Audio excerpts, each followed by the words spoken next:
Hello guys, good morning dito at good evening dyan. Ito, i-flex ko lang sa mga taga Davao dyan, congratulations sa inyo ha. Kahit kayo galit sa Pangulo at yung iba dyan hindi nga tinuturing na Pangulo si PBBM. Ayan, i-flex ko, umarangkada na po sa Davao City ang libreng sakay na Love Bus. Nako, napakaganda po nitong programang ito. Isipin ninyo ha, Davao, samantalahin nyo na. Bakit? Actually, mas nauna pa kayo sa ibang lugar. So, ganyang kabuti ang ating Pangulo, ganyang kabait. Dahil kung sa ibang Pangulo, yan ako. Bakit kayo uunahin? Grabe na nga yung ginagawa nyo kawalang hiyan sa Pangulo, pambabalahura, at hindi nyo nga siya tinuturing na presidente ng marami dyan. Pero, ayan, ang ipinalit sa inyo ng Pangulo, libreng sakay. Alam nyo po, samantalahin ninyo at ito ay napakagandang regalo sa ating mga kababayan, no? Sabi nga ng ating Pangulo, hindi na siya pumipili ng kulay, walang kulay. Basta ikaw ay mamamayang Pilipino, dapat ikaw ay makinabang sa mga programa ng gobyerno. Okay, ito pa guys, alam nyo po ay napakalaking kapakinabangan nito lalo sa mga estudyante, mga magulang at sa mga senior citizens natin, ano? Sa mga TPWDs. Sapagkat isipin ninyo yung matitipid ng mga magulang rito sa pamasahe nila. Maibibili na ng bigas. Bakit? May 20 pesos na bigas na rin po sa Davao. Diba? At sa mga estudyante, yung pamasahe nila, maibili na nila o magiging savings nila, maibibili nila ng iba pa nilang pangangailangan para sa kanilang eskwela. Diba? So, ang laki ng kapakinabangan nito, nitong libreng sakay na labas. Alam nyo po siguro, yung mga may edad na dyan na katulad ko na mga 50 na pare-pareho tayong inabot natin itong labas, lalo kung ikaw ay taga Maynila. Alam nyo, bigla akong naalala sapagkat ganito ang itsura ng labas. Ang pagkakaiba nga lang, yung logo yan din, pati kulay. Ang pagkakaiba lang, yung bagong Pilipinas. No?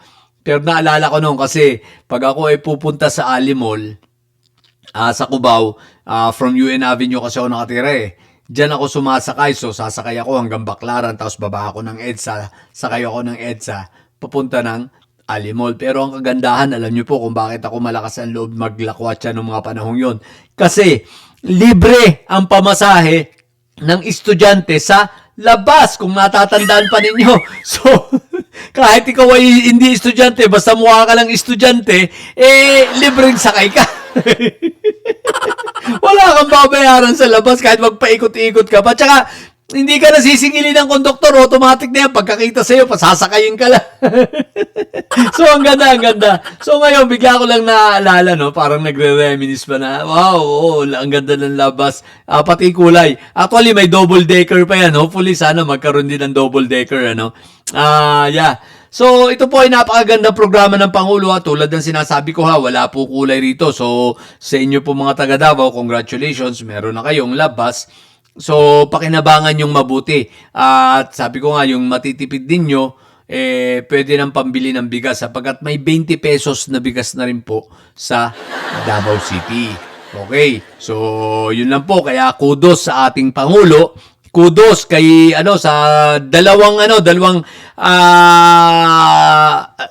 secretaries natin na pinaka iniidolo ko. Ito si Secretary Vince ng DOTR at si Secretary Pangandaman ng budget ng DBM.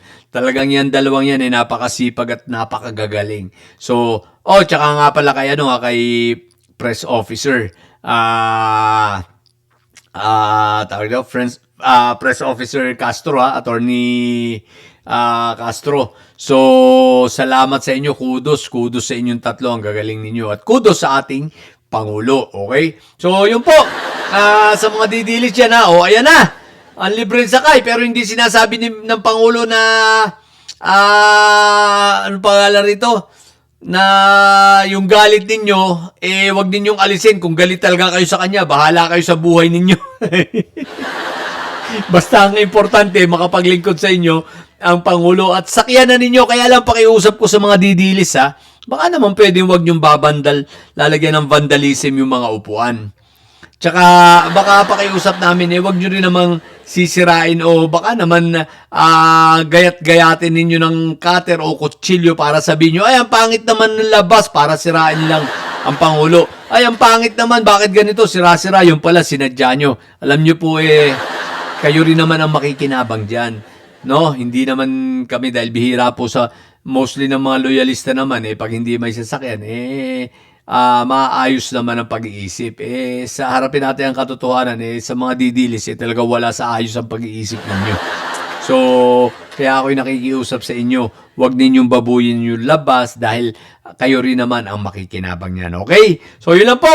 At again, salamat po sa ating Pangulo. Salamat sa inyong mga ginagawa. At congratulations again sa Davao City na ayan, may labas kayo. Sa mga bobong didilis at may sayad dyan, manatili kayo may sayad sapagkat ang may sayad ay laging high blood. Ang bait ko rito guys maninibago rito yung mga followers ko sa TikTok at sa sa FB. Ay, si Pinoy Canada, ang bait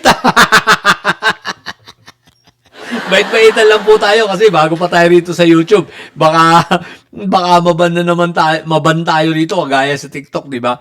Ilang beses na akong binan pero buti lang nabalik ang account. Anyway, doon po sa hindi po sa akin follow sa TikTok, Makoy Guzman 22 at sa may FB page po ako, Pinoy Canada. I-follow nyo lang po. Okay? So, yun lang po. At sa mga hindi pa naka-follow sa akin dito, please subscribe and follow para sa ganun updated kayo sa mga susunod ko pang mga videos. So, hanggang sa mga susunod na araw, kita-kita ulit tayo. Thank you. Bye!